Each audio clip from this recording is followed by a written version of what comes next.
Haiថ្ងៃនេះមេរៀនរបស់យើងគឺព្រះអង្គខ្ញុំជាប់គាំងហើយព្រះអង្គខ្ញុំគាំងហើយព្រះអង្គខ្ញុំ stuck ទូបង្គំជាប់គាំងទូបង្គំអត់ដឹងថាត្រូវធ្វើម៉េចទូបង្គំអត់ដឹងថាតើត្រូវធ្វើការសម្រេចចិត្តម៉េចទូបង្គំអត់ដឹងថាតើរៀនអីគេរកជំនាញអីទៅរកការងារមួយណាព្រះអង្គទូបង្គំជាប់គាំងទូបង្គំអត់ដឹងថាធ្វើម៉េចប្រហែលអ្នកធ្លាប់មានអារម្មណ៍ថាជាប់គាំងធ្លាប់មានអារម្មណ៍ថាជាប់គាំងដាក់មកអូខេអរគុណប្រហែលអ្នកដែលកំពុងជាប់គាំងឥឡូវបាទកំពុងជាប់គាំងបាទព្រះបន្ទូលព្រឹកនេះនឹងជួយលោកអ្នករំដោះលោកអ្នកឲ្យបានរួចពីការជាប់គាំងអាមែនអាមែនសូមមើលនៅគំនិតមួយចំនួនផ្នែកផ្សេងដែលមនុស្សជាប់គាំងមនុស្សអាចមានអារម្មណ៍ជាប់គាំងនៅក្នុងផ្នែកទូទៅទាំងនេះដូចជាអាជីពមុខរបរការងាររបស់គេជួនកាលនឹងគឺជាអ្វីមួយដែលគេកំពុងតែជាប់គាំងនៅត្រឹងអត់រីកចម្រើនឬក៏កំពុងតែអត់មានន័យថាអត់ចំណេញហើយចង់បង្កើនពង្រីកហើយអត់ដឹងថាត្រូវធ្វើម៉េចជាប់គាំងនៅក្នុងអាជីព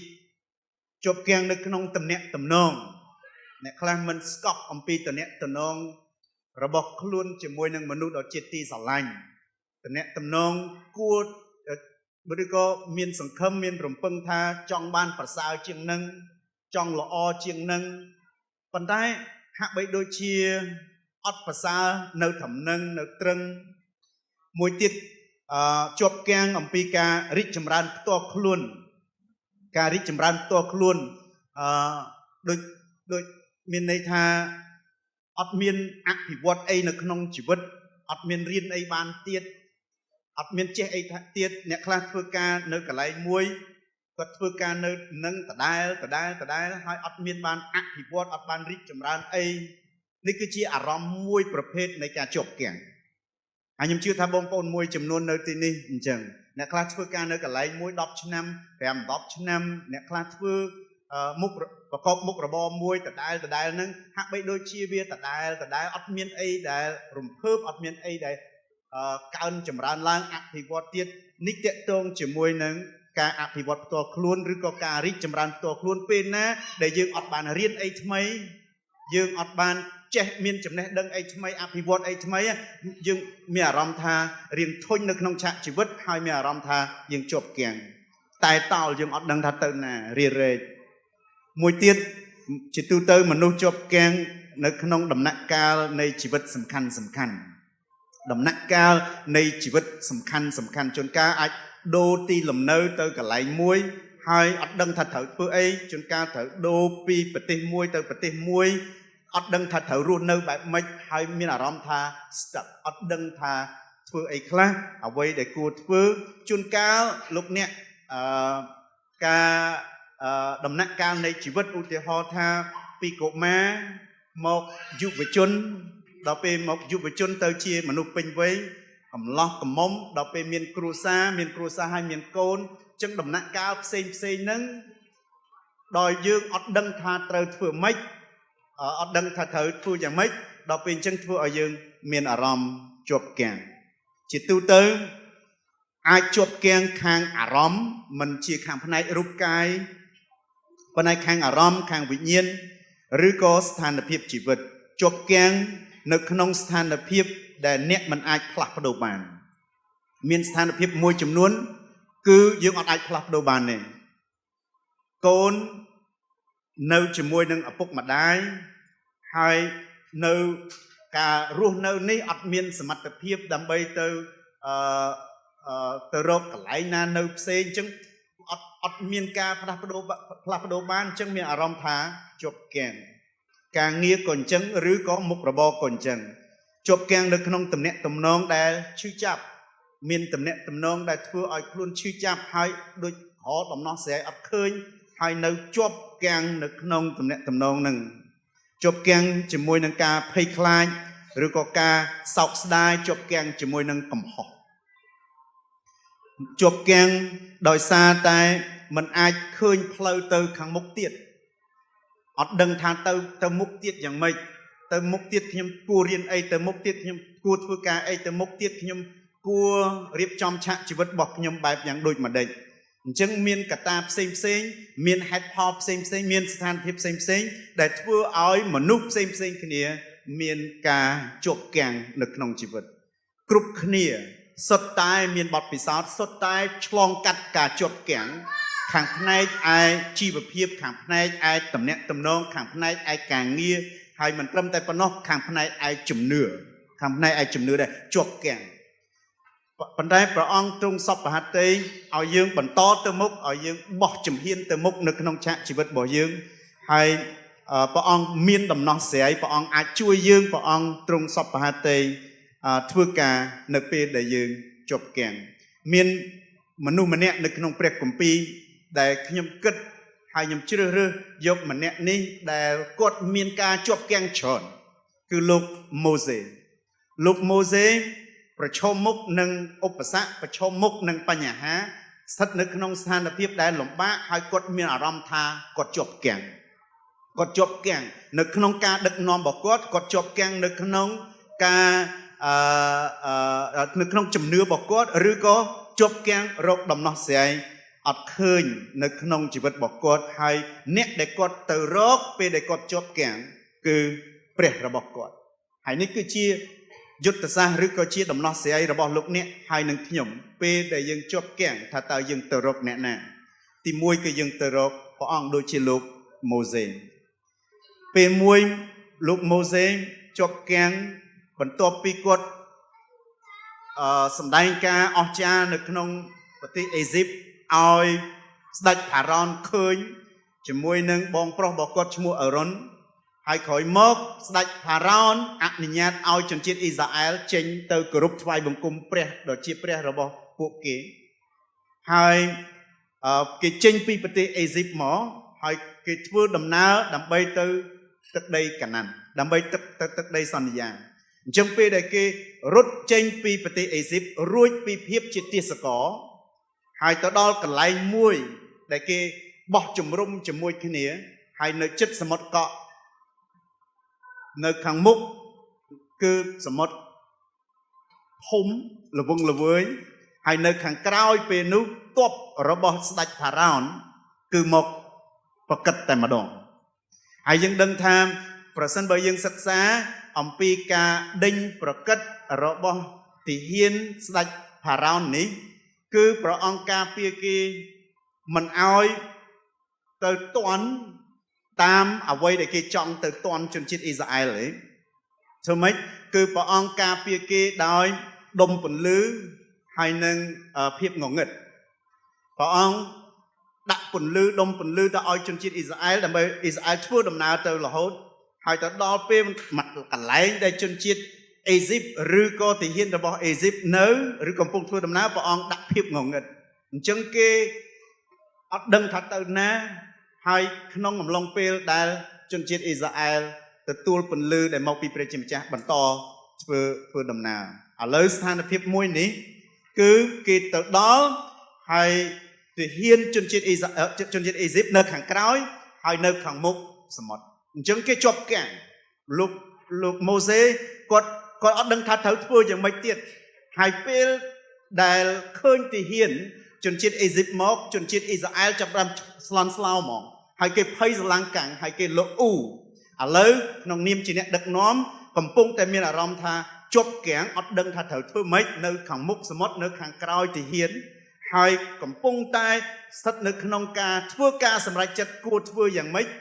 មានការរអ៊ូរទាំការចោទប្រកាន់ពីអ្នកដែលខ្លួនដឹកនាំពីជនជាតិអ៊ីស្រាអែលហើយគេថាបើទុកឲ្យគេនៅក្នុងប្រទេសអេស៊ីបល្អជាងមិនគួរមកស្លាប់នៅក្នុងវីរហោស្ថាននៅទីនេះទេហើយពេលនោះយើងដឹងចម្លើយគឺព្រះជាម្ចាស់ប្រាប់ជនជាតិប្រាប់ទៅដល់ម៉ូសេឲ្យម៉ូសេដាក់ដំបងចូលទៅក្នុង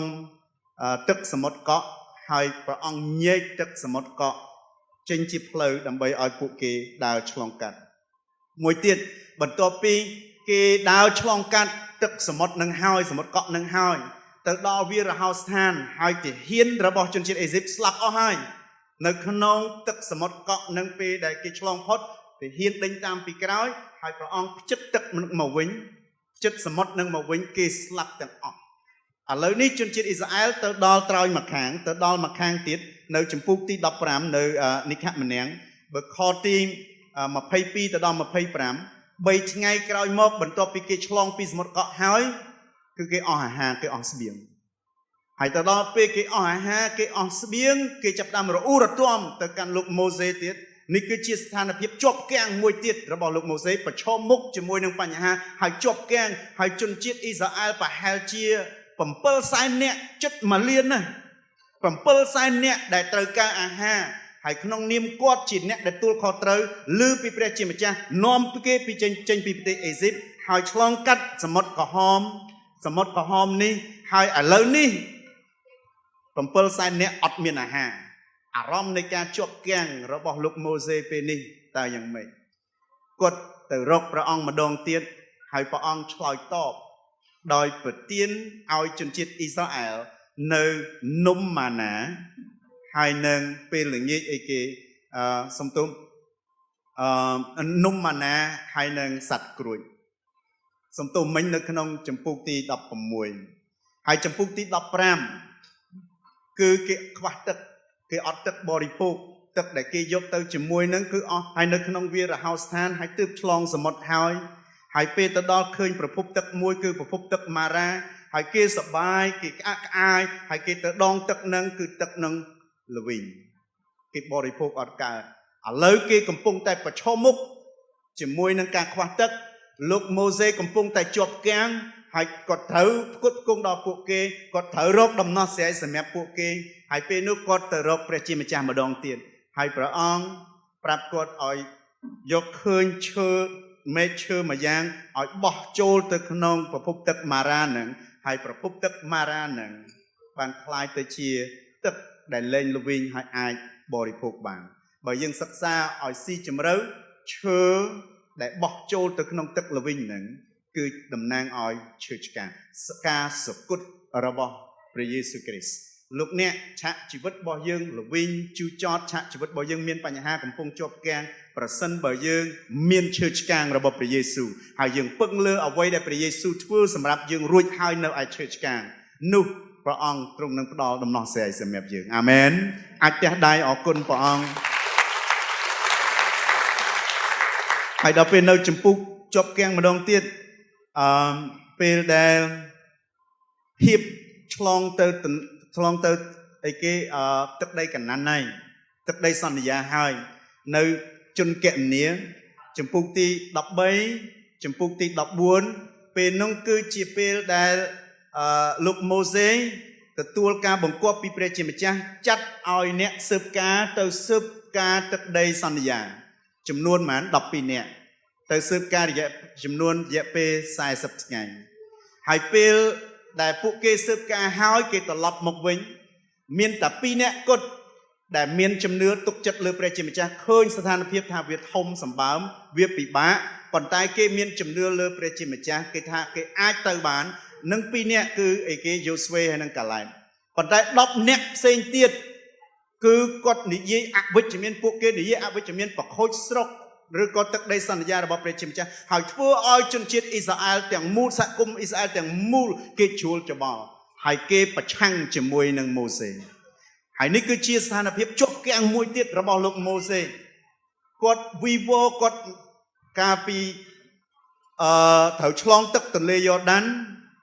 ឆ្លងទឹកទន្លេក្រហមសមុទ្រកកគឺព្រះអង្គបង្ហាញឲ្យព្រះអង្គធ្វើការអស្ចារ្យក្រោយមកអត់មានទឹកបរិភោគទឹកម៉ារ៉ាដែលល្វីងនោះទៅជាទឹកដែលអាចបរិភោគបានក្រោយមកអត់មានអាហារបរិភោគទាំងសាច់ដែរព្រះអង្គប្រទានឲ្យអីគេនំម៉ាណាហើយនឹងសត្វក្រួយបន្តមកទៀតគឺចិត្តឆ្លងទន្លេយ៉ូដានទៅទឹកដីសន្យាគឺឲ្យអ្នកស៊ើបការតំណាងឲ្យកុលសម្ព័ន្ធទាំង12នាក់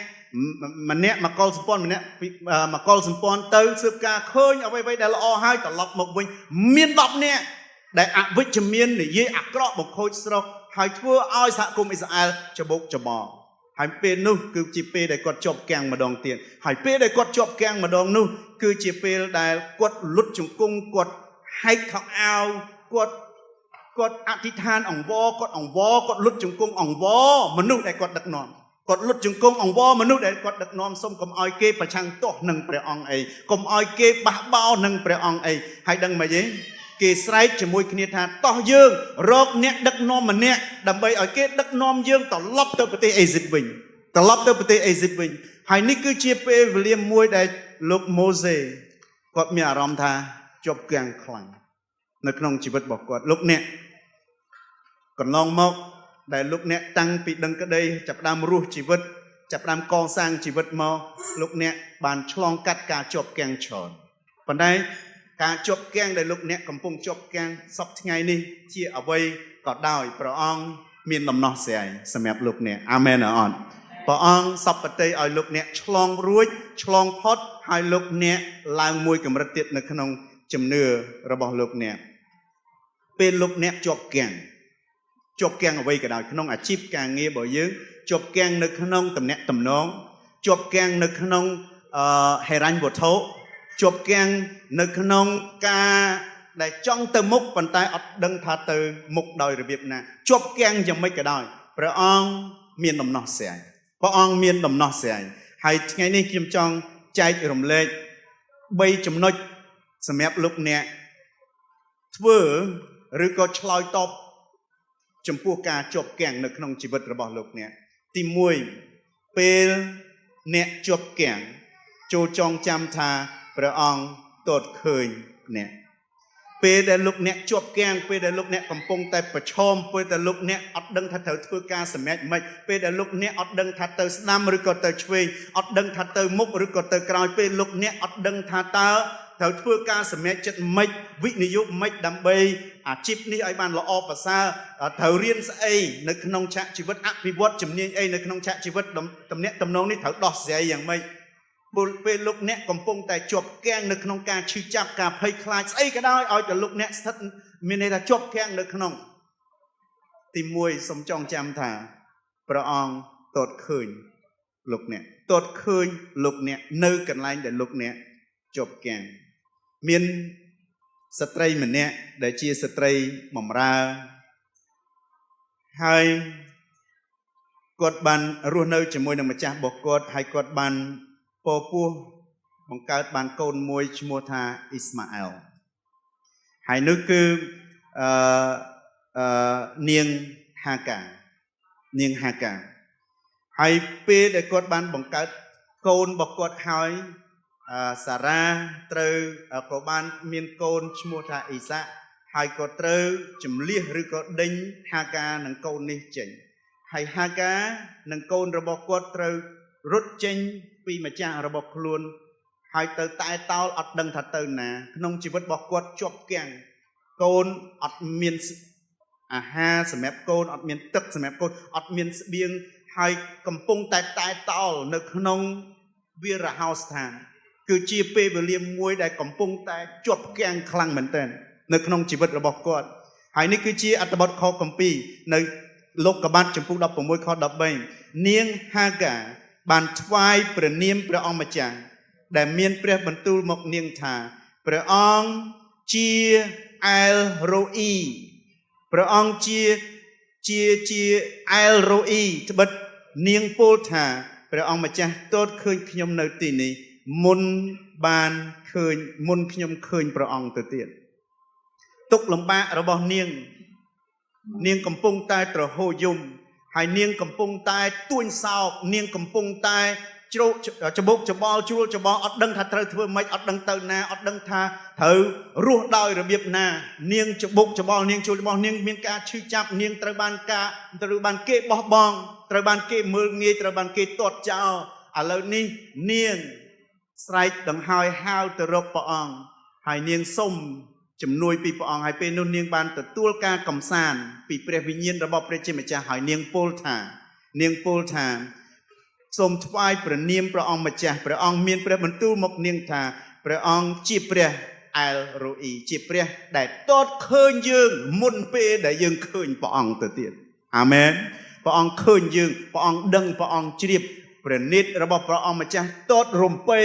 មើលគ្រប់ទីកន្លែងគ្រប់ពិភពលោកទាំងអស់ហើយព្រះអង្គជាពិសេសតតមើលប្រជារាស្ត្ររបស់ព្រះអង្គតតមើលប្រជារាស្ត្ររបស់ព្រះអង្គព្រះអង្គជាព្រះអែលរ៉ូអ៊ីព្រះអង្គមានព្រះនាមថាអែលរ៉ូអ៊ីជាព្រះដែលតតមើលឃើញយើងនៅនិកមនាងចំពុកទី3ខទី7បានចែងថាព្រះអង្គម្ចាស់មានព្រះបន្ទូលថាយើងបានឃើញទុក្ខលំបាករបស់ប្រជារាស្ត្ររបស់យើងនៅស្រុកអេស៊ីប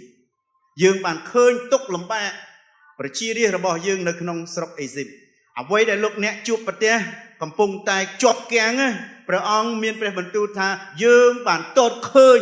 ភាពជាប់គាំងទុក្ខលំបាករបស់អ្នកយើងបានតតឃើញអ្នកជាប់គាំងនៅក្នុងហេរញ្ញវត្ថុជាប់គាំងនៅក្នុងមុខរបររបស់អ្នកជាប់គាំងនៅក្នុងទំនាក់ទំនងរបស់អ្នកជាប់គាំងអត់ដឹងថាត្រូវអភិវឌ្ឍជីវិតបែបម៉េចអត់ដឹងថាត្រូវទៅទិសណាធ្វើការសម្រេចចិត្តម៉េចព្រះអង្គតតឃើញព្រះអង្គតតឃើញហើយអញ្ចឹងបើយើងចង់មើលឃើញដែរបើយើងចង់តតឃើញដែរយើងចង់មើលឃើញដែរទាល់តែទៅសួរព្រះអង្គសុំឲ្យព្រះអង្គឲ្យយើងមើលឃើញអាមែនជួនកាលពេលដែលយើងជាប់គាំងយើងមើលអត់ឃើញពេលយើងអត់ដឹងថាត្រូវទៅឆ្វេងឬក៏ទៅស្ដាំយើងអត់មើលឃើញទេយើងមើលអត់ឃើញយើងអត់ដឹងទេប៉ុន្តែមានម្នាក់ដែលមើលឃើញមានម្នាក់ដែលដឹងគឺព្រះអង្គតតឃើញព្រះអង្គតតឃើញព្រះអង្គទ្រង់គឺជាព្រះតតឃើញមុនពេលដែលយើងឃើញអញ្ចឹងសូមទៅរកព្រះអង្គឲ្យព្រះអង្គបើកភ្នែកយើងឲ្យយើងមើលឃើញថាតើអីទៅជាដំណោះស្រាយអាមែនតើយើងត្រូវធ្វើការសម្រេចចិត្តម៉េចហើយយើងត្រូវទៅស្ដាំឬក៏ទៅឆ្វេងព្រះអង្គតតឃើញទុក្ខលំបាកយើងបានឮសម្រែករបស់គេព្រោះតែមេត្រួតត្រាវាយដំដែរយើងដឹងអំពីទុក្ខវេទនារបស់គេហើយយើងដឹងអំពីទុក្ខវេទនារបស់គេហើយនៅក្នុងចំណុចនេះបទពិសោធន៍របស់ខ្ញុំមួយនៅក្នុងឆ្នាំ2015គឺជាពេលវេលាដែលខ្ញុំជាប់គាំងខ្លាំងមែនទែនជាប់គាំងនៅក្នុងសុខភាពរបស់ខ្ញុំជាប់គាំងនៅក្នុងអារម្មណ៍មនោសញ្ចេតនារបស់ខ្ញុំជាប់គាំងនៅក្នុងសេចក្តីសង្ឃឹមជាប់គាំងថាខ្ញុំអត់ដឹងថាខ្ញុំត្រូវធ្វើម៉េចហើយខ្ញុំទទួលការឈឺចាប់ខ្លាំងមែនទែនហើយខ្ញុំមានការទទួលការបោះបង់ទទួលការបដិសេធទទួលការមើលងាយឬក៏ឈឺចាប់ខ្លាំងនៅឆ្នាំ2015ហើយពេលនោះគឺជាពេលដែលខ្ញុំនិយាយទៅកាន់ចេនីភរិយារបស់ខ្ញុំថាខ្ញុំឈប់ធ្វើជាគ្រូគង្វាលហើយឈប់មែនតើហើយអារម្មណ៍នៃការបោះបង់ចង់ឈប់ធ្វើជាគ្រូគង្វាលច្រើនដងប៉ុន្តែពេលនោះគឺជាពេលដែលខ្លាំងជាទីបំផុតនៅក្នុងជីវិតរបស់ខ្ញុំហើយចុងក្រោយខ្ញុំប្រាប់ប្រពន្ធរបស់ខ្ញុំថានៅវិហារម្ដាយនៅស្ទឹងមានជ័យកាលនឹងនៅអូឡ িম্প ិកគេមានព្រឹត្តិការណ៍មួយគឺជាសន្និបាតខាសាលាស្ដីអំពីការថ្លែងព្រះបន្ទូលហើយខ្ញុំអត់ស្គាល់អ្នកដែលអធិប្បាយនឹងឯងគាត់ឈ្មោះថា Gary Hay ហើយគាត់ជាជនជាតិកាណាដាមកពីប្រទេសកាណាដាហើយគាត់បង្រៀនឲ្យខ្ញុំគ្រាន់តែឮដឹងតែព័ត៌មានគេធ្វើសិក្ខាសាលាអំពីការថ្លែងព្រះបន្ទូលខ្ញុំប្រាប់ចេនីថាខ្ញុំចង់ទៅម្នាក់ឯងខ្ញុំចង់ទៅអត់មានទួនាទីអីអត់មានទៅក្នុងនាមជាគ្រូគង្វាលខ្ញុំទៅជាមនុស្សធម្មតាខ្ញុំ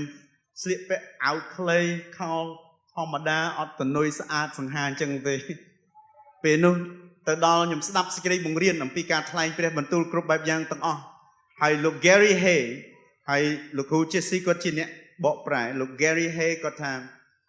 ប្រសិនបើក្នុងចំណោមយើងមានអ្នកណាចង់មកខាងមុខហើយទទួលការអធិដ្ឋានពីខ្ញុំរីករាយអធិដ្ឋានឲ្យហើយខ្ញុំលាក់ខ្លួនខ្ញុំអត់ចង់ឲ្យលោកគ្រូអ្នកដឹកនាំនៅទីនោះគាត់ឃើញខ្ញុំមានវត្តមាននៅនឹងឯពេលណាដែលគាត់ឃើញខ្ញុំមានវត្តមាននៅនឹងគាត់ចេះតែសុំឲ្យខ្ញុំជួយចុះមានពាក្យអីដែលត្រូវចែករំលែកខ្ញុំលាក់ខ្លួនប៉ុន្តែទៅដល់ពេលដែល Gary Hay គាត់បបួលថាអញ្ជើញថាមានអ្នកណាមក trong một adi than từ tua ca adi than ọt về nung nhầm đừng liềm nhầm thà bỏ ong nâng miên pre mình tu là về môi mà cằn nhầm dốc tu là sắp đây rồi bọc nhầm đặt nước nông học bao nước hàng mục này hỏi thọt dùm lên nhầm thà bỏ ong nâng miên pre mình tu mà cằn nhầm hỏi bảo bỏ ong bất chi pre mình tu đừng cướp sọc tục rồi bảo tu bằng cung đừng rương đại tu bằng cung cầm pông tại chuột bật tè mẹ nè bỏ ong nâng miên pre mình tu mà cằn tu bằng cung hỏi nhầm sờ rế nhầm riệp trong tu là sắp bọc nhầm thọt nhầm đặt nước nông có bao hỏi nhầm đào từ mục hỏi nhầm ọt mơ nè ní ọt mơ nè nục nhầm ọt mơ tới đó cú Chelsea nâng chú cú Chelsea rồi có phải gì bọc qua đây nhầm đặt đây nhầm tháp ong sầm miên pre mình tu mà can tu bằng cùng lúc Gary Hay đặt đây adi than oi nè ní oi nè ní oi nè ní oi nè ní hai tới đó pe hai cột màu đặt đây lương nhung cột đặt đây lương các bạn bao nhung hai cột thì ngặt mà tu hai pe để cột ngặt mà tu hai cột gì cột chập đam piệt ní gì cột thà wow nhầm tha mấy chỉ biết wow hay pe đây là cú Chelsea khơi quạt adi than ỏi khi nhom quạt lên bỏ phè quạt đá bỏ phè ỏi kia và nay cú Chelsea quạt đông rương khi nhom tầng o ông pi ở đây để nhom cầm pung tại chụp bật te cầm pung tại bật cho múc ông pi ở đây để nhom cầm pung tại chụp keng chẳng sốc ở phía teng ở đây tầng o cả đực nom rồi có crom chấn nôm rồi có nhom miên aram tha chú chập khlang hai pe nước Gary hay có đặt đây có tha wow hai lúc PTP để có gì có tha I've been watching you chỉ pre bần tu bỏ pre chim cha và ông miền pre bần tu tha dương ban tột khơi nè hai dương bật chia miền kịch tiêu dương bắt đầu kịch tiêu ai nè ông pi rồi biết nè chọi top rồi có bật chôm cho môi năng pan nhà hà để nhom nè cầm pung chụp bật tiền hai bên nâng hai con chấp đam rai rap ram mỏng rap rai rap ram ông pi ở đây để nhom cầm pung chụp bật tiền hai con vậy tha I have seen how you fight. You fight with integrity. You fight with honor. You fight with faith. Hai bên nâng nhom chấp đam trò hô dung một cú Chelsea nè say so quạt chấp đam chung hu mà quạt chấp đam chung hu Gary Hay quạt ở score nhom hai bên để quạt thay để mình tu prap ông pi san phiếp để nhom cầm pung chụp bật tiền bật chẹt chứ mà nhom lút chủng cung cho hai quạt tới an tham xây tiết chọc pin nâng hai nhom dốc xa sầm lên để quạt thay sầm mẹp nhom nâng ao trên đi snap dươngแต่pin nè dung hai bên nô lúc nè nhom tự tua ca cầm san aram cầm san chất bọc nhom tha nhom ai miên cầm lăng từ mục tiệt bàn đòi pru nhom đâng thà pre ong tọt khơi pru nhom đâng thà pre ong khơi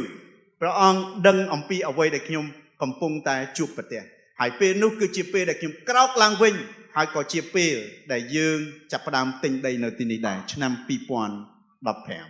năm pi pon đập phèm cứ chia pe để dương tinh đây này đi nong long pe để nhom chư ngôn nong long pe để nhom cầm pung tai chụp keng hai pe để nhom krok lang hai chôn tới rốc bỏ ong đợi đâng tha bỏ ong trùng tốt khơi nhà vay tiếng ong để nhom cầm pung chụp bật tiền hai nick cứ chia tụm nốc chất hai nâng chầm nửa hai thua ai nhom krok cho làng vinh ngớp làng vinh mà đọt ngày này hai bỏ ong thua ca hút pi ca nấc sman đỏ rồi bỏ dương tới tiền xong tiền đài xa xa nằm càng bỏ ong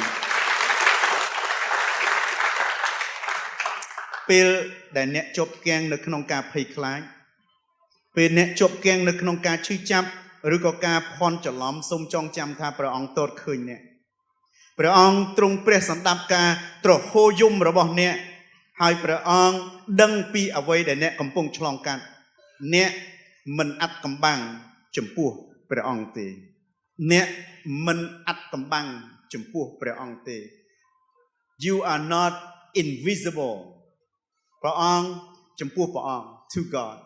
dương mình ắt cầm băng chụp của ông tột khơi tập ông trung chìm về dương bỏ chìm hiên mua chìm hiên ông khơi về dương bỏ chìm hiên tới năm ông khơi về dương bỏ chìm hiên tới chìm ông đây hai về để dương lút trong cung ông khơi ông tột khơi cướp bèo nay đầm nào chỉ vật bỏ dương than được phép để dương chụp bật tiền nông chỉ vật bỏ dương amen trong nói tì pì về dương chụp keng trôi trong chăm thả ông nâng bằng cát phở về dương chụp keng cho đừng thaព្រះអង្គទ្រង់នឹងបង្កើតផ្លូវនៅក្នុងអេសាយចំពុកទី43ខ19បានចែងថាបន្តិចទៀតយើងនឹងធ្វើឲ្យមានព្រឹត្តិការណ៍ថ្មីកើតឡើងព្រឹត្តិការណ៍នោះកំពុងពន្លកចេញមកតើអ្នករាល់គ្នាមិនឃើញទេឬយើងនឹងធ្វើផ្លូវមួយនៅក្នុងវាលរហោស្ថានព្រមទាំងធ្វើឲ្យមានទន្លេហូរនៅវាលហួតហែងទៀតផងនៅកន្លែងដែលស្ងួតហួតហែងនៅកន្លែងដែលគ្មានទឹកព្រះអង្គអាចឲ្យមានទន្លេហូរអាមែនមិនមែនត្រឹមតែបលាយទេមិនមែនត្រឹមទឹកហូរមកទៅយោទេប៉ុន្តែគឺទន្លេហូរនៅក្នុងទីកន្លែងស្ងួតនៅកន្លែងដែលកំពុងតែយើងជាប់គាំងខ្លាំងមែនទែនដែលអត់ទឹក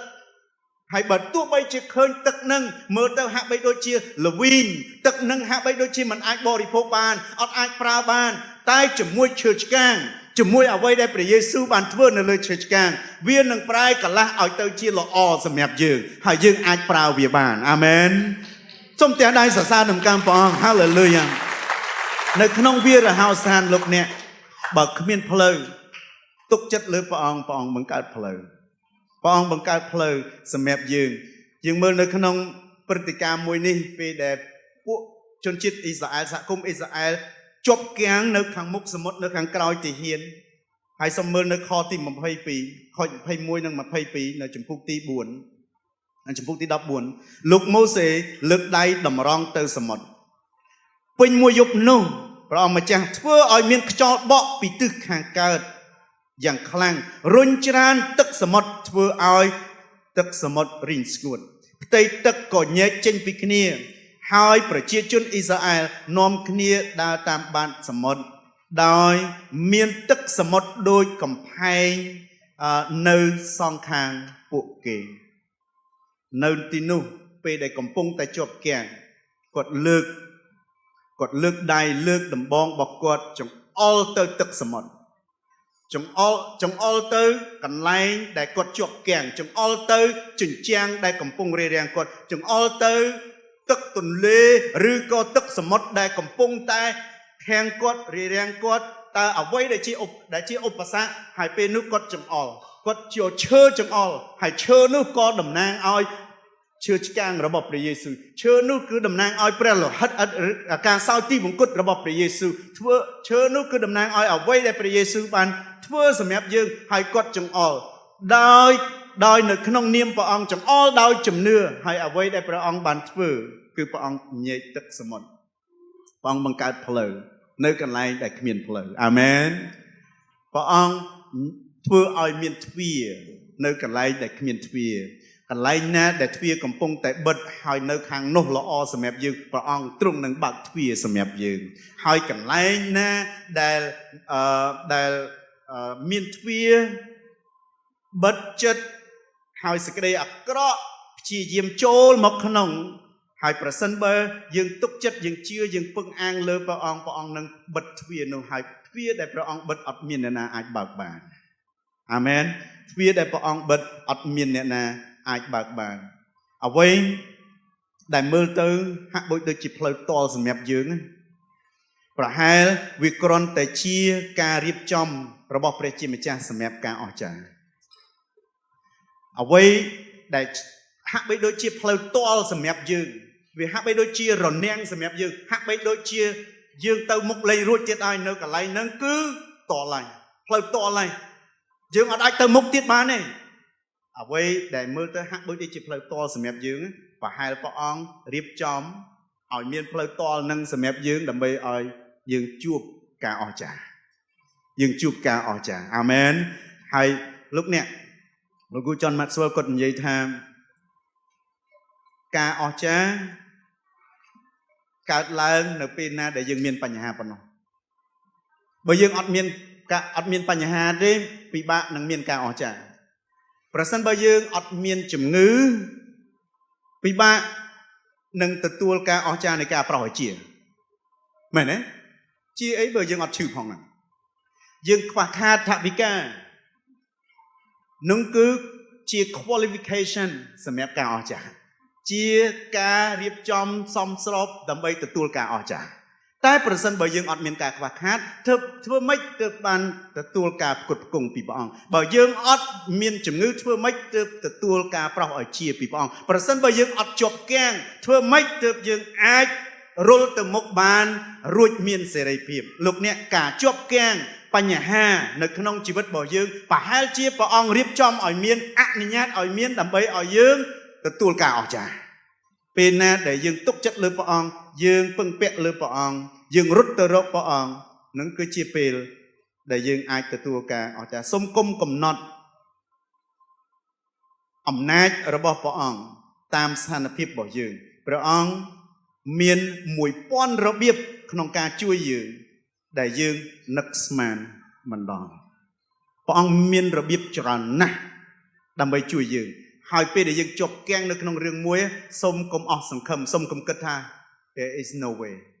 សូមកុំគិតថាគ្មានផ្លូវចេញសូមកុំគិតថាគ្មានដំណោះស្រាយសូមកុំគិតថាយើងចប់ហើយជាទីបញ្ចប់ហើយផ្លូវនឹងតល់ហើយនៅខាងមុខសមុទ្រហើយនៅខាងក្រោយសត្រូវហើយអញ្ចឹងយើងនឹងស្លាប់ហើយយើងនឹងអស់ហើយយើងបាត់បង់ជីវិតហើយលោកអ្នកទុកចិត្តលើព្រះអង្គមានរបៀបរាប់ពាន់របៀបមានផ្លូវរាប់ពាន់ផ្លូវសម្រាប់ឲ្យយើងបើកផ្លូវមួយនេះបិទនិងផ្លូវមួយទៀតបើកហើយព្រះអង្គបើកផ្លូវរៀបចំផ្លូវដែលហួសពីការនឹកស្មានដល់របស់យើងប្រសិនបើលោកអ្នកជាប់គាំងក្នុងស្ថានភាពអីក៏ដោយទី1ត្រូវដឹងថាព្រះអង្គទតឃើញព្រះអង្គកំពុងតែមើលព្រះអង្គជ្រាបទី2ត្រូវដឹងថាព្រះអង្គបង្កើតផ្លូវអាមែនកន្លែងដែលគ្មានផ្លូវព្រះអង្គនឹងផ្ដល់មធ្យោបាយទី3ពេលអ្នកជាប់គាំងចូលនៅស្ងៀមហើយបន្តស្មោះត្រង់ពេលជាប់គាំងសូមនៅស្ងៀមហើយបន្តស្មោះត្រង់នៅនិខម្នាងចំពុកទី14ខ14នេះគឺជាពេលដែលជនជាតិអ៊ីស្រាអែលគាត់ជាប់គាំងលោកម៉ូសេជាប់គាំងហើយគាត់និយាយដោយមានជំនឿមានទំនុកទុកចិត្តទៅកាន់ជនជាតិអ៊ីស្រាអែលសហគមន៍អ៊ីស្រាអែលទាំងអស់ថាម៉េចចូលនាំគ្នានៅស្ងៀមចុះត្បិតព្រះអង្គម្ចាស់នឹងច្បាំងជំនួសអ្នករាល់គ្នាកុំរអ៊ូរទាំកុំបោះបង់ព្រះអង្គចោលកុំបោះបង់ជំនឿកុំបដិសេធព្រះអង្គកុំធ្វើកុំបោះបង់ការធ្វើតាមបែបរបស់ព្រះអង្គប៉ុន្តែពេលជាប់គាំងនឹងគឺជាពេលលោកអ្នកអាចនៅស្ងៀមហើយស្មោះត្រង់ទុកចិត្តព្រះអង្គទុកចិត្តលើព្រះអង្គការងាររបស់យើងជួនកាលគឺមិនមែនប្រយុទ្ធគ្រប់ពេលនោះទេឲ្យតែជាប់គាំងឬបំរាស់ប្រើសមត្ថភាពរបស់ខ្លួនរកដំណោះស្រាយការងាររបស់យើងមិនចឹងរហូតហើយប្រយុទ្ធតតាំងរហូតនោះទេប៉ុន្តែគឺគ្រាន់តែបន្តស្មោះត្រង់បន្តអធិដ្ឋានបន្តសរសើរដំណើរព្រះអង្គអាមែនអត់បន្តជឿលើព្រះអង្គហើយព្រះអង្គកំពុងប្រយុទ្ធជំនួសយើងប្រសិនបើយើងខំប្រឹងប្រយុទ្ធព្រះអង្គប្រយុទ្ធអត់កើតទេពួកយើងរៀបរៀងព្រះអង្គមិនឲ្យប្រយុទ្ធប៉ុន្តែប្រសិនបើយើងពេលកំពុងតែយើងជាប់គាំងស្ថានភាពរបស់យើងមិនបាច់ចាំខំប្រឹងរកដំណោះស្រាយខ្លាំងទេទុកចិត្តលើព្រះអង្គបន្តស្មោះត្រង់បន្តជឿជាក់លើព្រះអង្គបន្តសរសើរដំណើរព្រះអង្គបន្តអធិដ្ឋានហើយបន្តជឿជាក់លើព្រះអង្គហើយទុកឲ្យព្រះអង្គទ្រង់ប្រយុទ្ធជំនួសយើងលោកអ្នកសត្រូវប្រសិនបើលោកអ្នកជាប់គាំងនៅក្នុងតំណែងសត្រូវមិនមែនបុគ្គលម្នាក់ទៀតទេសត្រូវគឺវិញ្ញាណបកគឺអរិយសតាំងអាមែនហើយពេលដែលលោកអ្នកជាប់គាំងនៅក្នុងមុខរបររបស់លោកអ្នកក៏មិនមែនជាសត្រូវរបស់លោកអ្នកដែរអរិយសតាំងជាសត្រូវរបស់យើងគឺវិញ្ញាណអាក្រក់វិញ្ញាណអរូបីដែលមានអំណាចគ្រប់គ្រងលើពិភពលោកនេះវាជាសត្រូវរបស់យើងពេលដែលយើងជាប់គាំងជួនកាលព្រះអង្គអនុញ្ញាតឲ្យយើងជាប់គាំងប៉ុន្តែនឹងប្រហែលជាការរៀបចំរបស់ព្រះអង្គដើម្បីឲ្យយើងទទួលការអស្ចារ្យចឹងពេលដែលលោកអ្នកជាប់គាំងពេលលោកអ្នកជាប់គាំងក្នុងតំណែងក៏ដោយជាប់គាំងក្នុងសុខភាពក៏ដោយជាប់គាំងនៅក្នុងមុខរបរក៏ដោយការងារក៏ដោយត្រូវដឹងថាការអស្ចារ្យជិតមកដល់ហើយ